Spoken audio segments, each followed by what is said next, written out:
안녕하세요. 저는 40대 직장을 다니고 있는 여성입니다. 속담 중에 남의 눈에 눈물 내면 제 눈에는 피눈물이 난다. 라는 속담이 있죠. 말 그대로 남을 괴롭히거나 무시하면 결국 자신에게 더 큰 벌이 돌아온다는 뜻입니다. 살다 보니 딱 이 속담에 맞는 사람들을 만날 때가 있는데요. 정말 밉고 싫어도 언제가 되었든 벌을 받는 건 사실인 것 같아요. 남을 무시한 대가가 얼마나 무서운 결과를 만드는지 그 얘기를 오늘 한번 해볼까 합니다. 저희 집은 엄마, 아빠, 저, 그리고 여동생, 이렇게 네 식구랍니다. 엄만 정말 현모양처라고 할 정도로 정말 자식들을 위해 희생하고 뭐든 다 해주는 그런 분이셨어요. 어렸을 적엔 엄마가 너무 저희들한테 관심도 많아서 그게 다 간섭이라고 생각을 했거든요. 근데 지금 생각해보면 엄만 정말 자상하고 좋으신 분이었던 것 같습니다. 그렇지만 그런 엄마와는 다르게 아빤 제가 기억하는 그 순간 모두 거의 추억이 없다 할 정도로 너무 바쁘게 사셨어요. 아빤 사업을 하셨는데 항상 사업한다는 핑계로 저와 동생들을 제대로 신경 써주지 않는 분이셨습니다. 그런 걸 유독 더 많이 느낄 때가 학교 행사가 있을 때잖아요. 다른 친구들은 부모님이 다 같이 운동회도 오고 졸업식도 오고 입학식도 오시는데 저희는 항상 엄마만 오셨지 아빤 단 한 번도 오지 않으셨어요. 한 번은 운동회였는데 그때 당신 가족과 하는 게 많았거든요. 그러다 보니 다른 친구들은 아빠랑 이어달리기도 하고 재밌게 노는데 저희는 엄마 혼자서 오시다 보니 엄마 혼자 저와 동생 둘 다 참가할 수 없을 때가 많았어요. 그날 집에 와서 얼마나 펑펑 울었는지 모릅니다. 엄마, 다른 아빠들은 다 같이 손잡고 달리기도 하고 그러는데 왜 나만 없는 거야? 엄마하고 달리기 하니까 맨날 꼴등하잖아, 꼴등. 나 진짜 창피해 죽겠어. 나 다음부터 운동회 안 갈래. 운동회를 안 가면 어떻게 하니? 그래도 가야지. 아빠 없어도 할 수 있잖아. 다음에 아빠 안 바쁠 땐 꼭 가라고 할게. 엄마 맨날 그 소리야. 아빠가 대체 언제 안 바쁜데? 아빠는 항상 바쁘거든? 우리 운동회 하는 거 알지도 못할걸? 다른 친구들이 왜 아빠 한 번도 안 오냐고 하잖아. 됐어. 다음부터 운동회 안 가. 운동회뿐만이 아니라 초등학교, 중학교, 고등학교 졸업식까지도 마찬가지로 아빤 오시지 않았습니다. 아빤 무역회사를 운영하셨는데 거의 1년의 절반가량은 해외에 있을 때가 많으셨고 그래서 항상 바쁘셨어요. 그러다 보니 자라면서 아빠에 대한 사랑을 사실 거의 못 받았다고 할 정도였는데요. 한 번은 제가 정말 너무하다 싶어 고등학교 때 물어본 적도 있었습니다. 아빠, 우리 내놓은 자식들이에요? 돈이 중요해요? 아니면 가족들이 중요해요? 한 번이라도 우리한테 따뜻한 한마디, 그리고 한 번이라도 우리한테 수고했다. 한 번이라도 따뜻하게 요즘 뭐 고민거리 있냐? 그렇게 물어보신 적 있으세요? 네? 누가 보면 정말로 개부인 줄 알아요, 개부. 새아빠인 줄 안다고요. 도대체 왜 그러시는데요? 미안하다, 선자야. 아빠가, 알잖아. 거의 1년의 절반 이상은 해외에 나가 있는 거. 아빠가 정말 미안하다. 됐어요. 저 진짜 아빠 싫어요. 전 돈 잘 버는 아빠보다 정말 듬직하고 자상한 아빠가 좋다고요. 네? 그렇게 아빠한테 따져 물었지만 아빤 항상 그럴 때마다 미안하다는 말만 하셨을 뿐이었어요. 그래서 사춘기 방황도 진짜 많이 했어요. 그러다가 제가 고등학교 3학년 때, 여동생이 중학교 2학년 때 학교 끝나고 집으로 향했던 그날, 정말 불행한 소식을 듣게 되었습니다. 바로 제 여동생이 학원에 가다가 뺑소니 교통사고가 났다는 거였어요. 전 너무나 놀라 바로 병원으로 달려갔습니다. 다행히 생명에 지장이 없었는데 수술을 해야 하는 상황이라 바로 수술실로 향했더라고요. 가보니 엄만 수술실 앞에서 거의 혼절하다시피 주저앉아 눈물만 흘리고 계셨습니다. 선자야, 어떡하니? 네 동생 어떡해? 선영이 어떡하니? 우리 선영이 잘못되면 엄만 못 산다. 못 살아. 엄마 괜찮아. 선영이 약한 애 아니야. 내가 내 동생이니까 내가 더 잘 알잖아. 엄마 우리 조금만 인내해서 기다려보자. 근데 엄마, 아빠는 어떻게 됐어? 아빠는 왜 안 와? 아빠는 왜 안 오냐고. 모르겠다. 또 바쁜지 연락이 안 된다. 연락이 안 돼. 나 정말 아빠 싫어. 그깟 돈이 뭐가 중요하다고 이렇게 자기 딸이 사고가 났다는데 도대체 뭐가 그렇게 중요한 거야? 엄마, 그냥 아빠랑 더 살지 마. 나 도저히 아빠랑 살기 싫어. 그 위급한 와중에도 병원에 도착도 안 한 아빠를 보니 정말 화가 머리 끝까지 났습니다. 도대체 돈이라는 게 뭐길래 딸이 이렇게 사고가 나서 수술까지 하는 판국에 달려오지도 않는다니. 아빠가 너무 실망스럽더라고요. 다행히 여동생은 수술을 무사히 마쳤고 생명엔 지장이 없었지만 허리와 다리가 크게 다쳐서 한동안 병원 신세를 져야 했습니다. 그래도 이 정도만 다친 게 천만 다행이라고 생각했어요. 그렇게 수술도 다 끝나고 나서야 뒤늦게 아빠가 뛰어오더라고요. 전 그 모습을 보면서 정말 너무 화가 났던 것 같아요. 아빠 내내 뛰어오셨는지 거친 숨을 몰아쉬면서 들어오셨어요. 야, 선영이 괜찮냐? 괜찮어? 수술은 잘 된 거야? 아빠, 지금 몇 시예요? 지금 왜 이제서 오는 건데요? 미안하다. 아빠가 지금 지방에 일이 있어서. 나 근데 제때 연락을 못 받았어. 내가 미안하다. 정말 미안해. 정말 진짜 도대체 왜 이러시는 거예요? 이렇게 가족들 생각 안 하시면 그냥 엄마랑 헤어지세요.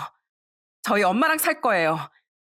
아빠 신경 쓰지 않고 그냥 우리끼리 살겠다고요.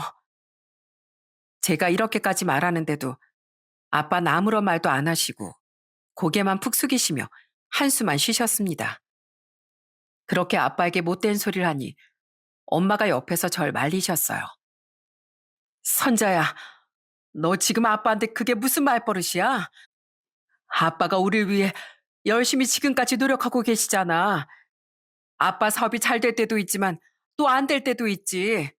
왜 넌 그런 거 생각도 안 하니? 엄마까지 진짜 왜 그래? 잘못된 건 잘못된 거라고 하면서 말할 수도 있는 거잖아. 그렇게 엄마와도 말다툼을 했습니다. 사실 그땐 아빠가 너무 미웠어요. 그런데 지금 생각해보면 그때 전 너무 어렸던 것 같습니다.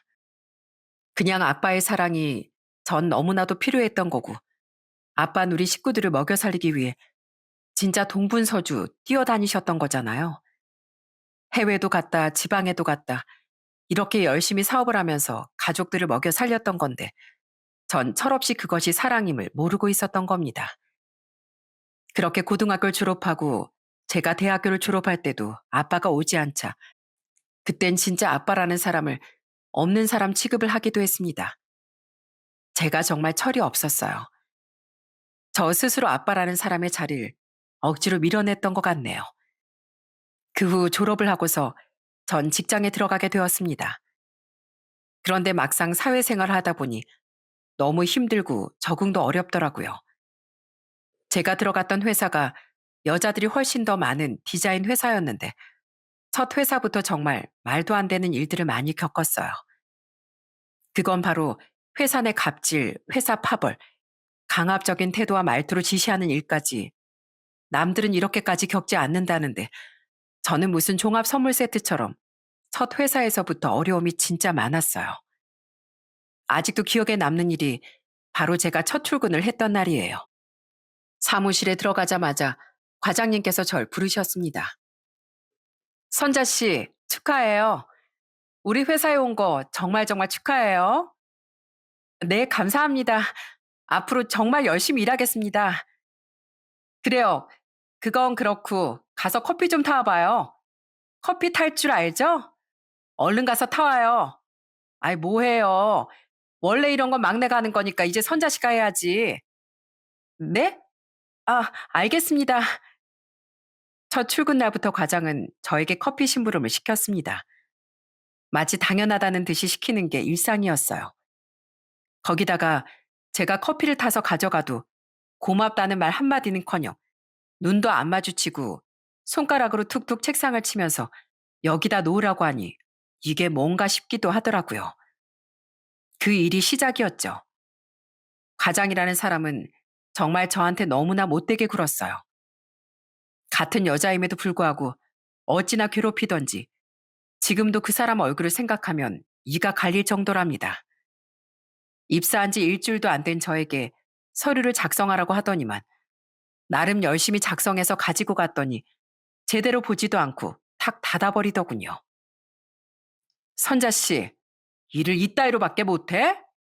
지금 이걸 나보고 결제하라고 이걸 가지고 온 거야?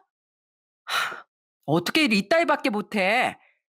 사람 진짜 잘못 뽑았네. 우리 대표님은 눈도 없으신가? 왜 저런 애들을 자꾸 뽑는 거야? 아니, 과장님, 아무리 그래도 좀 말이 심하신 거 아닌가요? 저도 이렇게 열심히 한다고 했는데 아직 이제 입사한 지 얼마 안 되다 보니까 제가 그런 것 같은데 제가 더 노력하겠습니다. 어디 지금 감히 말대꾸야? 벌써부터. 지금 어디서 과장한테 따박따박 말대꾸를 해? 일 하나 제대로 알려준 적도 없으면서 서류까지 작성하라고 하는 것도 모자라 대놓고 모욕까지 주니 너무 억울하고 화가 났습니다. 그런데 과장도 과장이었지만 옆에 있는 직원들은 더했어요. 와, 신입이 과장한테 대드네. 신입이 과장한테 대들어. 앞으로 회사 생활하기 좀 빡세겠는데? 여기 있잖아. 여자들이 지금 많은 회사인 거 알지? 아주 적응하려면 좀 쉽지가 않겠어. 무조건 상사들한텐 네 아니면 아니오로 대답해. 알았어? 어디서 지금 이제 신입 주제에 과장님한테 대들고 있어. 정말 말도 안 되는 일로 혼나고 있다는 걸 뻔히 알고 있음에도 불구하고 옆에서 훈계하고 한마디씩 하는 걸 들으니 처음엔 이게 뭔가 싶었어요. 다른 회사도 다 이런 건가 하는 생각도 들더라고요. 그날 이후론 괴롭힘이 정말 심해졌습니다. 회사에서 아예 집단으로 절 따돌리기 시작했거든요. 점심을 먹을 때도 다들 자기들끼리만 점심 메뉴를 정하고 휙 가버리고 시간이 바뀐 것도 말도 안 해주고 항상 전 혼자였습니다. 그리고 제가 옆에라도 지나갈라 치면 수군거리기도 했습니다. 이런 일들이 그 과장이라는 사람의 짓이라는 건 나중에 시간이 지나고서야 알게 되었죠. 어떻게 사람들이 그럴 수가 있는지 이제 막 사회생활을 시작하는 어린 20대에게 알려주기는커녕 그렇게 못된 행동만 할 수 있는지 지금 생각해도 정말 너무한 것 같아요. 그래서 그땐 매일 집에 올 때마다 눈물을 뚝뚝 흘리면서 온 적이 한두 번이 아니었답니다. 이런 일들을 겪으면서 왜 이 회사가 퇴사율이 높은지 알겠더라고요. 이런 집단적인 문화 때문에 아마 많은 사람들이 못 버티고 나갔겠구나 싶었습니다. 그렇지만 저는 제가 하고 싶은 일을 꾸준히 할 수 있다는 게 좋았어요. 워낙 입소문도 많이 타는 분야이기도 하고 회사도 한정적이었기 때문에 어떻게든 버티자라는 생각을 갖고 꿋꿋하게 다니게 되었어요. 그렇지만 사람의 인내심은 다 한계가 있기 마련이죠. 사건이 터진 건 바로 대망의 회식 날이었어요. 그날은 제가 속한 팀 회식이 있었는데 과장이 딱 제 옆에 앉더라고요. 그러더니만 시비를 걸기 시작했습니다. 선자 씨, 여기 폭탄 한 잔씩 다 돌려봐. 이런 것도 막내가 착착 해야지. 근데 있지? 월급도 300도 못 벌면서 아주 가방이 완전히 좀 명품 가방인데 그거 짝퉁이야? 아, 이거 저희 부모님이 회사 취업 선물로 사주신 거예요. 오, 그래? 아무리 봐도 짝퉁 같은데? 근데 가까이서 보니까 디자인도 좀 구리고 누가 물어보면 디자인 회사 안 다닌다고 해. 요새 이런 걸 누가 들고 다녀? 제 가방 하나부터 지적하면서 비아냥대는 과장 얼굴에 당장이라도 물 한 바가지를 쏟아붓고 싶었지만 부글거리는 마음을 꾹 참았어요. 그러다 한참 밥을 먹고 있는데 갑자기 또 저한테 말을 걸더라고요. 선자 씨 남자친구 있어? 없지? 없을 것 같았어. 내가 보니까 선자 씨는 딱 남자친구 안 생길 타입이야. 그래서 내가 선자 씨한테 딱 맞는 남자를 알아왔는데 한 명 소개시켜 줄까? 내가 괜찮은 남자를 알고 있는데. 옆에서 호들갑을 떨면서 사진을 보여주길래 전 과장 핸드폰 사진을 보게 되었습니다. 그런데 화면 안에 있는 사람을 보고선 정말 경악을 금치 못했어요. 그 사진 속 사람은 누가 봐도 딱 60대 할아버지였거든요. 제가 당황해하고 있으니 아무렇지 않게 과장이 얘기를 하더라고요. 어때? 이거 우리 외삼촌인데 얼마 전에 이혼했거든. 근데 딱 우리 외삼촌하고 선자 씨가 딱 어울리는 스타일인데 한번 만나볼래? 안 그래 얘들아? 선자 씨랑 우리 외삼촌이랑 완전 잘 어울리겠지? 오, 역시 과장님 눈썰미가 좋으셔. 너무 잘 어울려요. 진짜 찰떡궁합일 것 같은데요? 제가 아무런 말을 하지 않았음에도 불구하고 다른 팀원들이며 과장은 뭐가 그렇게 신났는지 막 웃으면서 난리가 났더라고요. 그 모습에 정말 화가 머리끝까지 나서 전 따져 물었어요.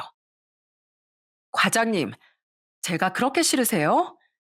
아무리 싫어도 장난할 게 있고 장난하지 말아야 할 게 있지. 지금 저한테 도대체 왜 이러시는 건데요? 네? 또 저 말대꾸 한다. 어디서 또 지금 말대꾸야? 진짜 야, 너네들 저 신입 직원 쟤 똑바로 교육시키라고 그랬지? 혼나고 싶어? 죄송합니다. 야, 너 때문에 우리 욕 먹었잖아. 너 말 잘 안 들을래? 야, 네 부모가 그렇게 가르치디? 네 애미가 그렇게 가르쳤어? 네 애미가 그렇게 가르쳤냐고. 다른 건 다 참아도 부모님을 언급하면서 말하는 건 전 도저히 참을 수가 없었어요. 딱 과장이 얘기를 하는 순간 전 완전 이성을 잃어버리고 말았습니다. 그래서 앞에 있던 폭탄주를 과장에게 확 뿌려버렸어요. 그랬더니 과장이 소리치면서 난리를 치더라고요. 야, 너 이거 뭐야? 어? 어디서 술을 뿌려? 이게 진짜? 너 지금 뭐라고 말했니? 다시 말해봐. 애미? 과장이라는 게 말하는 것 좀 봐. 너 도대체 어떻게 부모 교육을 받았길래 집 부하 직원한테 애미라는 소리 할 수가 있어? 어? 뭐? 야, 너 왜 그래? 미쳤어? 이게 진짜 미쳤나? 그래, 미쳤다. 난 있잖아. 난 욕해도 상관없는데 내 부모 욕하는 사람 난 참을 수가 없어. 너 오늘 나한테 딱 걸렸어? 전 말이 끝나기 무섭게 과장의 머리끄댕이를 바로 잡았습니다. 그 순간 정말 화가 너무 많이 나서 이성을 잃어버렸던 것 같아요. 그 과장도 제 머리를 잡고 말 그대로 몸싸움을 했습니다. 회식 자리는 그야말로 아주 아수라장이 됐고요. 난리가 난 그 상황에서 다른 직원들이 절 뜯어말리기 시작했습니다. 겨우 저와 과장을 떼어내고 난 뒤 직원들은 그때도 그 과장 상황만 살피기 바쁘더라고요. 전 교활한 이 직원들도 너무나도 미웠어요. 그래서 한마디를 했죠. 너네도 똑같아. 너네들 인생을 그따위로 살고 싶냐? 너네가 지금 대학교까지 다 쳐나와가지고 이런 여자한테 내내 하면서 그렇게 인생을 바보같이 살고 싶냐고. 참, 진짜 니들도 한심하다, 한심해. 자기 주장도 펼치지도 못하고 무조건 상사를 왕처럼 모시려고. 그리고 난 여기 이 회사에서 배울 것도 없어. 나 사직서 제출할 거니까. 야, 너 내 눈에 띄지 마, 앞으로. 알았어? 이렇게 말을 하고 한 번 더 달려들려고 하니 그 자리에 있던 직원들이 다 겁을 내고 쫄더라고요. 물론 저도 술을 많이 먹은 상태였지만 아무리 막내 직원이라도 끝까지 버티려고 했는데 어떻게 이렇게까지 말을 할 수가 있습니까? 정말 더 이상은 여기서 배울 게 없다는 생각이 들었어요. 그렇게 그 회식 자리를 끝으로 전 그 회사를 퇴직했습니다. 그때가 제가 취직을 한 지 3개월 만이었어요. 사실 그동안 회사에서 있었던 일은 가족들에게 한마디도 안 했었는데 그날 회식을 끝내고 집으로 가서 그동안 있었던 얘기를 다 털어놨었거든요. 그랬더니 부모님도 걱정을 해주시고 특히나 엄마랑 여동생이 제 편을 엄청 들어주셨습니다. 저보다 더 화를 내면서 잘했다고 해주셨어요. 그렇게 가족들은 절 응원해줬습니다. 우여곡절이 많았던 제 첫 번째 회사는 이렇게 끝이 났어요. 지금 생각해도 눈물이 절로 나고 열불이 뻗칠 정도로 화가 난 일들이 많지만 전 그 악행이 그 사람들에게 다시 되돌아갈 거라고 생각하고 있답니다. 첫 번째 회사 그만두고 난 후에 한동안 백수로 지내다가 두 번째 회사에 다시 취업을 하게 되었는데요. 사실 두 번째 회사는 큰 규모는 아니고 작은 업체였어요. 그래도 처음에 대였던 게 있다 보니 두 번째 회사에 출근할 때 진짜 긴장을 많이 하게 되더라고요. 회사 문을 열 때부터 손발에 땀이 줄줄 나고 긴장을 엄청 했던 기억이 있답니다. 그렇게 긴장을 하고서 첫 출근을 했는데 그곳은 제가 생각했던 것과는 전혀 다른 분위기였어요. 정말 가족 같은 분위기의 회사였죠. 처음 출근해서 점심을 먹을 때 첫 번째 회사처럼 점심 메뉴를 저에게 물어보더라고요. 첫 번째 회사는 제가 뭘 먹자고 해도 센스가 없다느니 막말을 퍼부었던 터라 그걸 물어보는 걸 보고서 역시나 여기도 똑같구나 싶었습니다. 그런데 그런 분위기가 아니었어요. 선자 씨, 우리 뭐 먹으러 갈까? 선자 씨는 뭐 좋아해? 아, 전 선배님이 드시고 싶은 거 먹겠습니다. 저 아무거나 잘 먹습니다. 에이, 그래도 우리 회사 첫 출근인데 선자 씨 먹고 싶은 거 먹어야지. 여기 맛있는 거 뭐 있는지 내가 말해줄게. 거기서 한번 골라볼래? 선자 씨 면 같은 거 좋아하나? 우린 다 먹고 싶은 거 자유롭게 먹어. 그러니까 고민 안 하고 먹고 싶은 거 먹어도 돼. 두 번째 회사는 말 그대로 사원들을 배려하고 신경 써주는 정말 좋은 곳이었어요. 첫 회사에 대한 악몽이 컸어서 그런지 회사가 다 그런가 보다 생각했었는데 이것도 다 편견이었구나 느끼게 되었어요. 그래서 두 번째 회사인 진짜 적응이 빨랐습니다. 첫 한 달은 선임이 옆에 아예 붙어서 하나부터 열까지 다 세심하게 알려주시고 궁금한 건 다 얘기를 해주시니 너무 좋았어요. 급여는 첫 번째 회사보단 좀 작았지만 정말 이런 게 팀이고 회사구나 알게 된 곳이었죠. 그렇게 8년 동안 그 회사에 다니며 전 과장까지 올라갈 수 있었어요. 그러다 제가 37살 때 저희 집에 청천벽력 같은 소식이 들려왔습니다. 바로 아빠가 갑자기 쓰러졌다는 소식이었어요.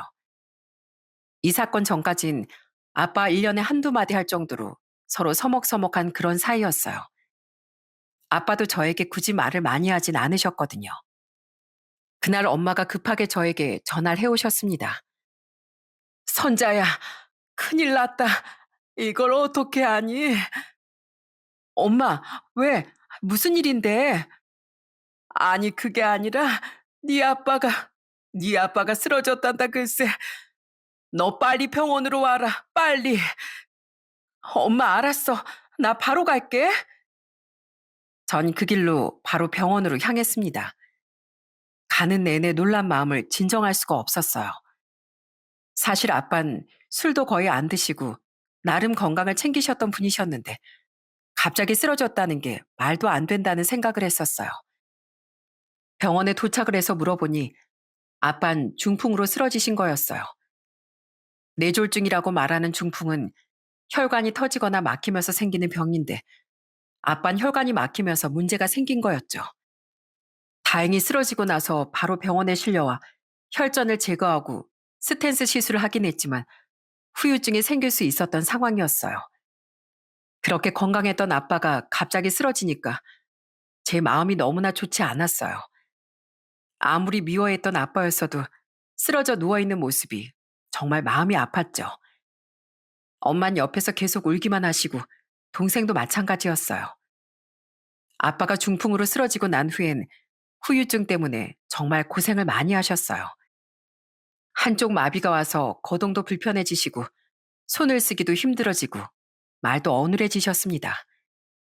결국 아빤 쓰러지신 후 더 이상 사업을 운영할 수가 없어 사업은 접으시게 되었어요. 처음엔 아빤 자신의 모습을 인정하지 못하셨습니다. 늘 기운이 없으셨고 한숨만 쉬셨어요. 그래도 엄마가 옆에서 병간호라고 저희도 자식으로서 아빠를 많이 돌봐드렸어요. 아빠가 필요한 게 있으면 먼저 챙겨서 가져다 드리기도 하고 아빠 옆에서 부축도 해드리고 화장실에도 모셔다 드리며 정성으로 간호를 했습니다. 가족들 모두가 아빠의 회복을 위해 진심을 다했어요. 그러던 어느 날, 그날은 제가 휴일이라 아빠 옆에서 챙겨드리고 있었는데 가만히 앉아있던 아빠가 눈물을 흘리시더니 저에게 이런 말을 하셨습니다. 선자야, 아빠가 미안하다. 뭐? 아빠 뭐라고? 아빠가 미안해. 전 아빠의 이 한마디에 그대로 주저앉아 오열할 수밖에 없었습니다. 그동안 정말 수십 년의 세월 동안 대면대면했던 제 마음을 한순간에 녹이는 말이었어요. 아빤 그동안 저에게 꼭 하고 싶었던 말이 바로 미안하다는 말이었던 거였죠. 얼마 뒤 엄마가 방으로 들어오고 제가 우는 걸 보시고선 저에게 이런 말도 하셨습니다. 선자야, 아빤 항상 너네밖에 생각을 안 했어. 너네들 학교 졸업하고 뭐하고 입학식 때 운동회 때 그렇게 말하지만 항상 아빤 그날 모든 일에 너희들의 관심을 많이 가졌고 너네가 어떤 걸 원하는지 또 너네가 어떤 취미가 있는지 그리고 뭘 좋아하는지 그런 거 있잖아. 다 아빠가 하루 진짜 너네 없을 때 다 물어서 엄마한테 물어보고 앞에선 대놓고는 티를 안 냈지만 엄마한테 항상 상의하고 의견도 다 조율하고 의견도 나누고 했었어. 뭐? 아빠가 그랬다고? 어, 니네 아빠 알잖아. 성격이 내성적이라 그저 너네한테 표현을 안 했을 뿐이야. 그리고 아빠 아니었으면 너희가 이렇게 다 학교 졸업하고 대학 나오고 이렇게 직장 생활을 했겠니? 아빠 같은 사람도 없다. 이렇게 쓰러진 것도 계속 평생 우리를 위해서 고생만 하다가 쓰러진 것 같아서 엄만 그냥 눈물만 난다. 눈물만 나. 원래 아빠의 모습이 다 이런 모습이란다. 자식들한테 티는 안 내지만 가정의 무게 그게 그렇게 무거울 수가 없는 거야. 그러니까 아빠 그만 미워하고 이제 네가 맏딸이니까 아빠한테 더 잘해드려. 지금까지 너희 아빠가 우릴 보살폈다면 이제부턴 우리가 네 아빠를 보살필 때야. 아빠 더 이상 외롭게 하지 말자. 니네 아빠 속상해서 나 몰래 얼마나 많이 울었는지 몰라. 넌 그거 모르지? 참 혼자 우실 때도 많았다. 근데 이젠 더 이상 아빠 눈에 눈물 나게 하지 말자고. 아빠, 제가 미안해요. 저한테 미안하다는 말 하지 마세요. 제가 오히려 미안해요. 제가 잘못했어요. 난 아빠가 이렇게 힘들어하는 줄도 모르고. 전 그날 정말 펑펑 울었습니다. 저도 회사를 다니면서 느껴보니까 다른 것보다 사람을 상대하는 게 정말 힘들고 어렵다는 걸 알게 됐거든요. 그 오랜 세월을 아빤 혼자서 식구들을 먹여 살리려고 아둥바둥 뛰어다녔던 걸 알게 되니 너무나 죄송하고 눈물이 나올 수밖에 없더라고요. 그렇게 아빠에 대한 미운 마음은 사르르 녹아 없어졌습니다. 아빠가 그동안 외롭게 혼자서 버텨왔던 시절들이 너무나 감사하고 고마웠어요. 그래서 앞으로 남은 생은 더 자식으로서 잘해야 되겠다는 생각이 들었습니다. 평생 바쁜 아빠라 저흰 다 같이 찍은 가족 사진이 하나 없었는데요. 그래서 하루는 다 같이 모여 가족 사진을 찍기도 했어요. 뭐야, 우리 아빠하고 진짜 드디어 가족 사진을 찍는 거야? 와, 신난다. 아빠, 아빠 얼른 좀 웃어요, 웃어. 와, 우리 아빠 진짜 표정 멋지다. 우리 중에서 아빠가 제일 잘 나올 것 같은데? 그렇게 행복하게 가족 사진을 찍고 거실에 크게 걸어 놓으니 볼 때마다 정말 그때 행복한 기억이 떠오르고 너무 좋았습니다. 그리고 더 이상 아빠가 바쁘게 사업 일을 안 하시니 가족들과 함께 보내는 시간도 많아져서 너무나 좋았어요. 특히나 엄마가 너무 기뻐하시고 좋아하셨죠. 엄마 아빠 두 분은 전보다도 알콩달콩하게 잘 지내셨습니다. 엄마도 참 존경스러운 분인 게 아빠가 건강할 때나 건강하지 않을 때나 항상 옆에서 이렇게 든든하게 자리를 지켜주신 분이 엄마시거든요. 그런 모습들을 보면서 참 부부라는 게 이런 거구나 싶은 생각도 들었습니다. 아빤 사업을 정리하시고 건물 하나를 노후 대비로 매입을 하게 되었어요. 5층 상가 건물을 관리하시며 그렇게 생활비를 버시게 되었습니다. 아빠도 엄마가 옆에서 재활에 신경 쓰고 잘해주니 전보다 많이 호전이 되셨어요. 그러다 제가 38살이 되었을 때 남자 한 명을 소개를 받게 되었습니다. 그 사람은 저보다 좋은 회사에 다니는 사람이었는데 언변이 정말 좋더라고요. 말도 신뢰되는 말투로 표현도 잘하고 웃는 모습이 너무나 멋진 사람이었죠. 그렇게 그 사람과 전 연애를 하게 되었습니다. 1년 정도 연애를 하다 보니 저나 남자친구나 나이가 있어서 40살이 되기 전에 결혼을 하자고 얘기가 나오게 되었어요. 집에서도 제 결혼을 무지하게 기다리고 있었던 상황이라 정말 좋은 소식이라고 생각을 했죠. 처음 집에 소개를 해주겠다고 했을 때 너무나 좋아하시던 엄마 아빠 모습이 지금도 생생하게 기억이 납니다. 난 우리 딸이 결혼할 사람 데리고 온다고 하길래 기대도 안 했는데 아유 어떻게 이렇게 훤칠한 사람을 만났대. 정말 고마워요. 아닙니다 어머님. 저야말로 감사드립니다. 이렇게 환영을 해주시다뇨. 그렇게 저희 집에 첫인사 왔을 때 정말 분위기가 좋았습니다. 부모님도 너무 반겨주시고 좋아해 주시니 저도 기분이 무척이나 좋았어요. 예비 시댁은 시부가 일찍 돌아가시고 예비 시모 혼자서 예비 신랑과 예비 시누이를 키우셨다고 했습니다. 사실 저보다 스펙이 좋은 사람이라서 시댁에선 좀 반대를 하실 거라 생각했는데 생각보다 제가 처음 인사 갔을 때도 반대 없이 분위기가 좋았어요. 선자라고 했지?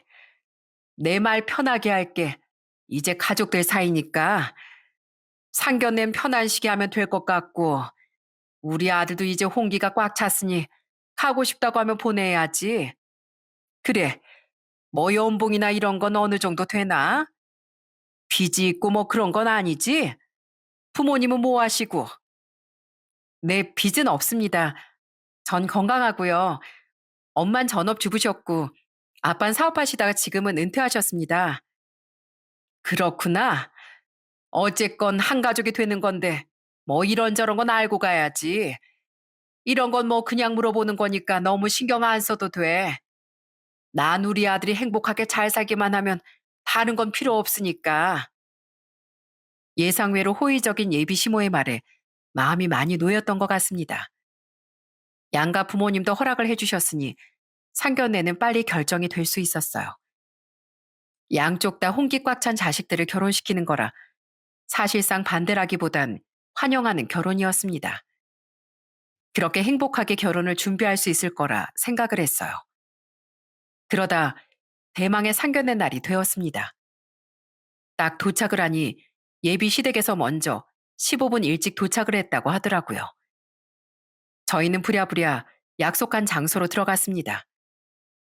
들어가자마자 기다리고 있는 예비 시댁 식구들에게 인사를 했어요. 어머님, 죄송해요. 저희가 빨리 온다고 빨리 왔는데 일찍 오셨네요. 저희가 좀 더 빨리 출발할 걸 그랬나 봐요. 아니다. 괜찮어. 그래. 안녕하세요. 아유, 어서 오세요. 거기 서 계시지 마시고 얼른 들어오세요. 제 뒤로 엄마 아빠가 보이자 시모는 얼른 들어오라며 웃으며 맞이를 해주셨습니다. 그런데 엄마가 아빠를 부축하고 들어오자 시모의 표정이 갑자기 달라지기 시작하더군요.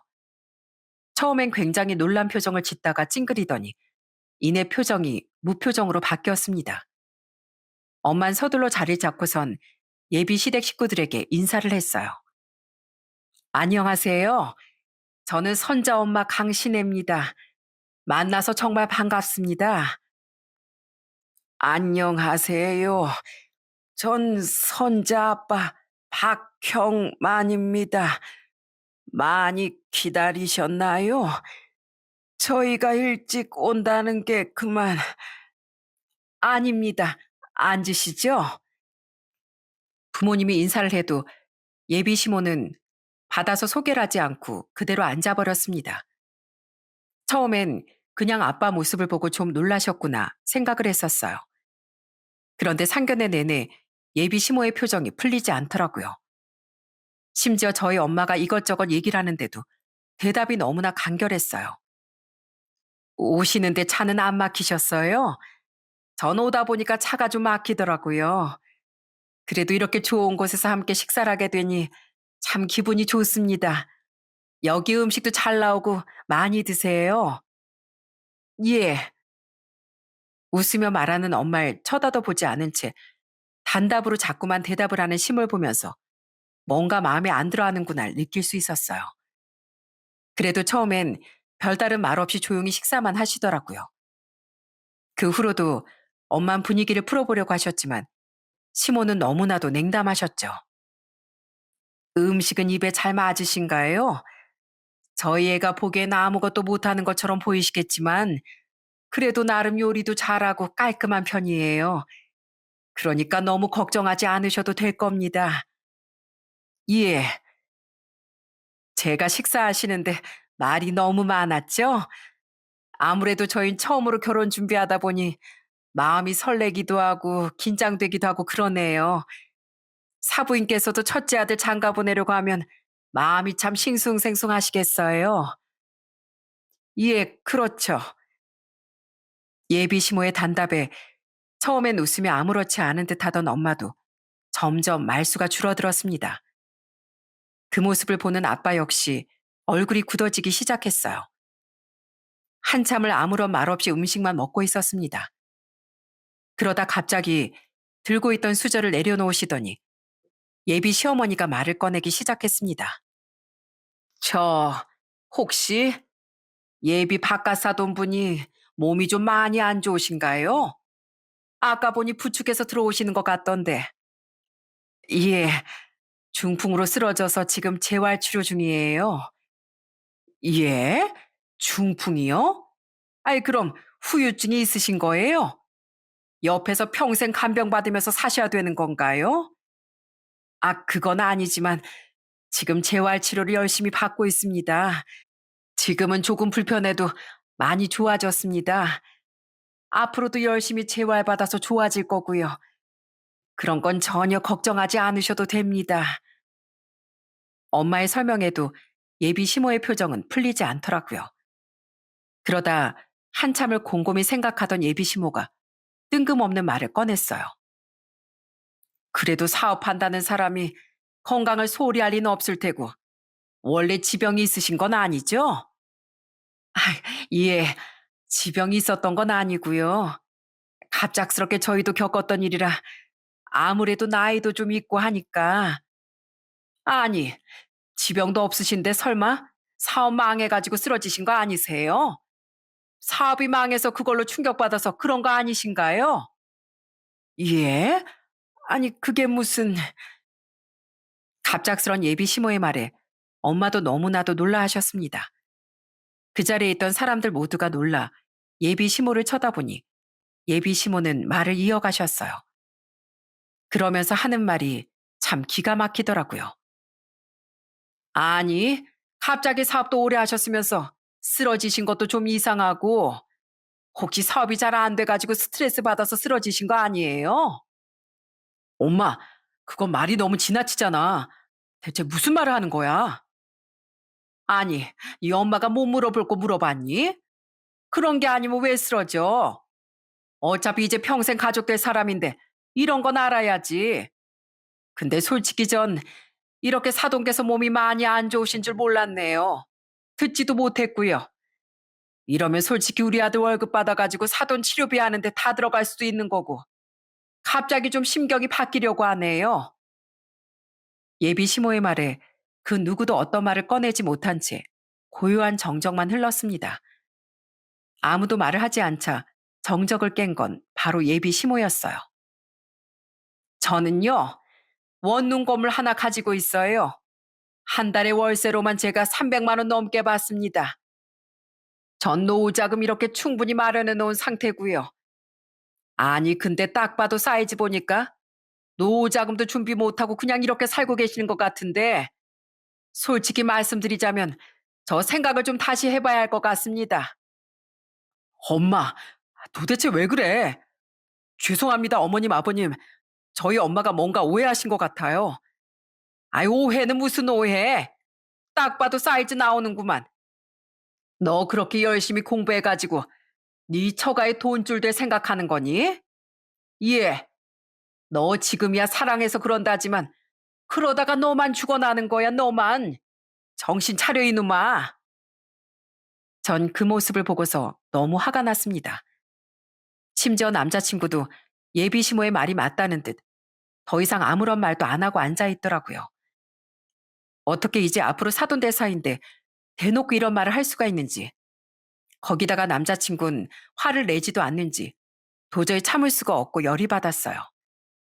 그래서 바로 딱 일어서서 한마디를 하려는 순간 갑자기 아빠가 제 손을 딱 잡았습니다.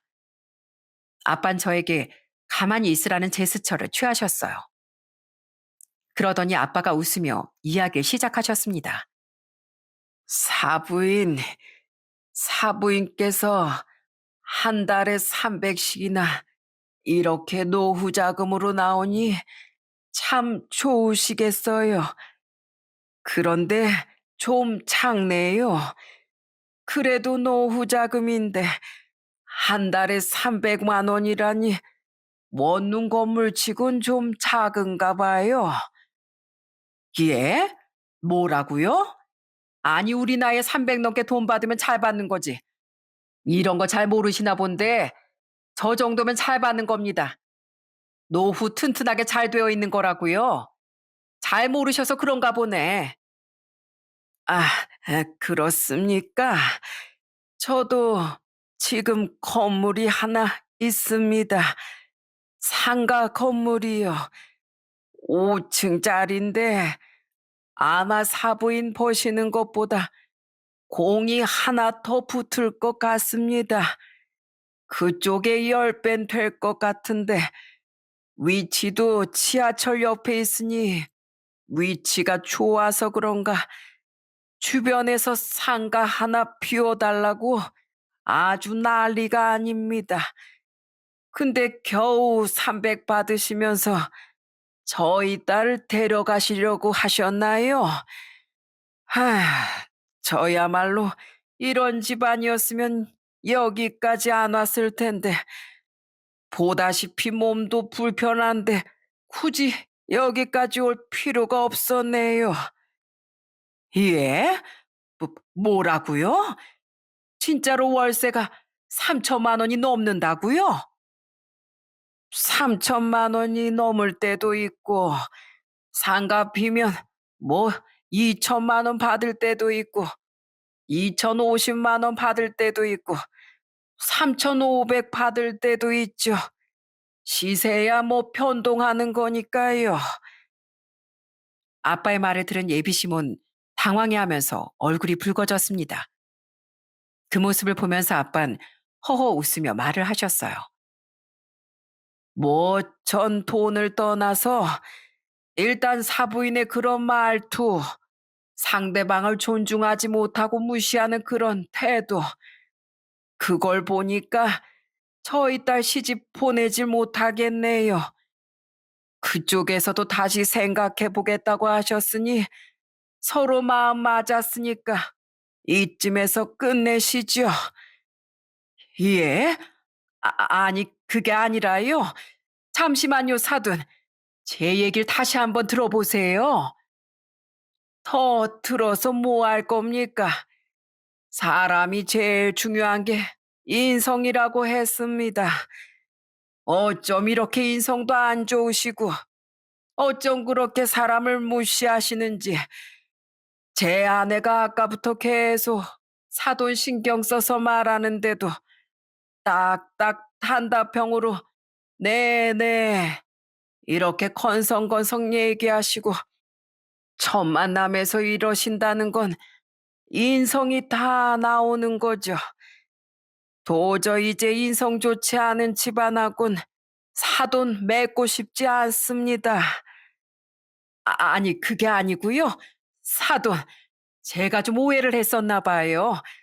전 사업이 망해서 쓰러지셔가지고 우리 아들이 고생할까 봐 그런 건데, 아유, 정말 죄송합니다. 제가 이런 분인 줄 몰랐어요. 정말 죄송해요. 아닙니다. 이미 늦었습니다. 당신 같으면 이런 집안에 시집 보내고 싶으시겠어요?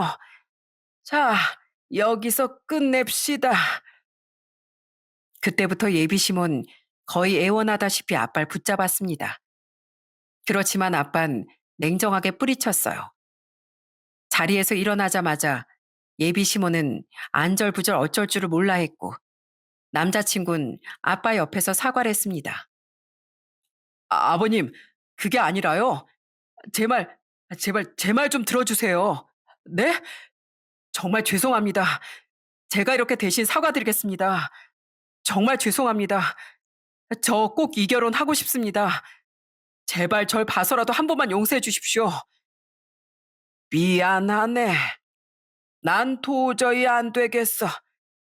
미안하게 됐네. 우리 딸 자네한테 못 보내. 아니, 안 보내. 자, 일어나자. 우리 그만 가자. 아빠 몸 한쪽이 불편해 걷기 힘든 상황에서도 혼자서 쩔뚝쩔뚝 걸으며 먼저 일어나셨어요. 저희 가족들은 모두 아빠의 뒤를 따랐습니다. 저희가 다 나가려고 하자 뒤에서 아주 곡소리가 나더라고요. 엄마, 진짜 왜 그래? 왜 내 인생을 이렇게 망치고 있냐고. 내가 제발 말 좀 가려 사라고 했지? 아니, 대체 왜 그런 거야? 아니, 넌 그럼 진작 말을 해주지 그랬어. 그런 건물주라고 왜 여태 말을 안 해줬어? 나도 몰랐으니까 그랬지. 아휴, 이제 어쩔 거야? 어쩔 거냐고. 그렇게 둘이서 싸우고 있는 모습을 뒤로 한 채 저희는 상견례장을 나왔습니다. 집으로 가는 내내 사실 아무런 말도 할 수가 없었어요. 교양 있어 보였던 시모가 이런 두 얼굴을 가지고 있었다는 게 너무나도 충격이었고 부모님께 상처를 드린 것 같아 너무나도 죄송했거든요. 그렇지만 엄마 아빤 집에 오셔선 절 오히려 달래주셨습니다. 사람이 살다 보면 이런 일 저런 일 다 있고 이런 사람 저런 사람 있다면서 그냥 후를 털어내버리고 있자고 하셨어요. 전 부모님의 이런 위로가 참 많은 도움이 되었습니다. 다음 날부터 남자친구는 하루 종일 제게 전화하고 매달리기 시작했어요. 매일같이 저희 집으로 찾아오기도 했고요. 선자야, 나 한 번만 봐줘. 제발 나 한 번만 만나줘. 우리 엄마 평생 안 봐도 돼. 나 앞으로 너만 보고 살 거니까 우리 다시 한번 생각해보자. 너도 똑같아. 옆에서 네 엄마가 그렇게 얘기하고 있을 때 넌 뭐 했니? 왜? 우리 집 노후 잘 되어 있으니까 탐이라도 나니? 네 엄마 그렇게 말할 때 너 한마디라도 했어? 됐고, 너랑 다시 만날 생각 나 하나도 없어. 또다시 나 한 번 찾아오면 그때 나 스토킹으로 너 신고할 거야. 선자야, 선자야, 정말 미안해. 스토킹으로 신고당하고 싶으면 어디 한번 더 찾아와 봐. 내가 못할 줄 알아? 꼭 할 거니까 또다시 찾아와 봐. 전 냉정하게 남자친구를 뿌리쳤습니다. 남자친구를 뿌리치고 나니 예비 시모가 계속 전화가 오더라고요. 하루에도 수십 통 전화가 오고 제 회사까지 찾아오길래 결단을 내야 되겠다 싶어 예비 시모를 만나게 되었어요. 선자야, 내가 정말 미안하다. 어떻게 아버님 한번 내가 만나 뵐 수 있겠니? 내가 그날 이후로 잠을 하나도 못 자. 아휴, 내가 우리 아들 인생 망친 것 같아서 잠을 못 잔다. 내가 다 수습할 테니까 너희 아버님 한 번만 만나 뵙게 해다오. 제가 왜 그래야 되죠? 이제 다 끝난 사이예요. 그때 들으셔서 아시겠지만 저희 아빠 그 집에 시집 못 보내시겠대요. 그리고 저도 그 집에 시집 갈 생각 추워도 없고요. 아줌마가 아줌마 아들 귀하듯이 저도 저희 아빠 소중해요. 그런 소중한 아빠 무시한 집안에 어떻게 제가 시집을 갑니까? 선자야, 아휴, 미안하다. 내가 다 잘못했어. 제발 한 번만 좀 용서해다오. 용서요? 이미 뱉으면 어떻게 주워 담으시려고요? 어디 한번 해보세요.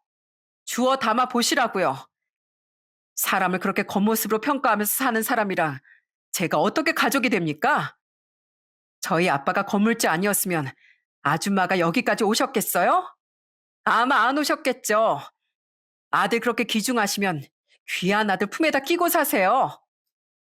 전 냉정하게 예비 시모였던 여자를 뿌리쳤습니다. 그 후로도 남자친구는 계속 매달렸지만 우리 부모님한테 막대한 지방과 결혼해봤자 결과는 불보듯이 뻔했고 그렇게 파혼을 하게 되었어요. 전 그 선택에 지금도 후회하지 않아요. 무슨 일이 있어도 우리 부모님한테 함부로 대하는 사람들한텐 그 2배, 아니 10배로 갚아줄 겁니다. 지금은 제 나이가 40이 넘어서 부모님 모시고 잘 지내고 있어요. 이제 결혼에 대한 생각은 전혀 없답니다. 이렇게 부모님과 함께 사는 것도 행복하고 좋거든요. 얼마 전에 한 해 마지막 31일 날 다 같이 동해바다에 가서 해돋이를 봤답니다. 그때 가족들이 다 손을 잡고 소원을 빌었어요. 아빠, 아빤 소원 뭐 빌었어? 아빤 우리 가족이 다 건강하고 행복한 거. 와, 나 아빠랑 통했네. 나둔데. 역시 우리 가족은 다 통하는가 봐. 그렇게 깔깔 웃으면서 너무나 행복한 시간을 보내고 왔습니다. 지금은 아빠도 계속 꾸준히 재활을 받으며 후유증을 다 이겨내기 위해 노력하고 계세요. 엄마도 옆에서 많이 도와주고 계시고요. 여동생도 열심히 회사 다니며 가족들과 시간을 보내려고 노력하고 있답니다. 앞으로 더욱 가족들이 행복하게 잘 지내보려고요.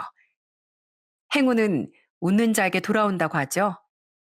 우리 구독자님들도 2025년 새해 복 많이 받으시고 항상 기쁜 일만 있으시고 건강하시길 기원합니다. 사연 들어주셔서 정말 감사합니다.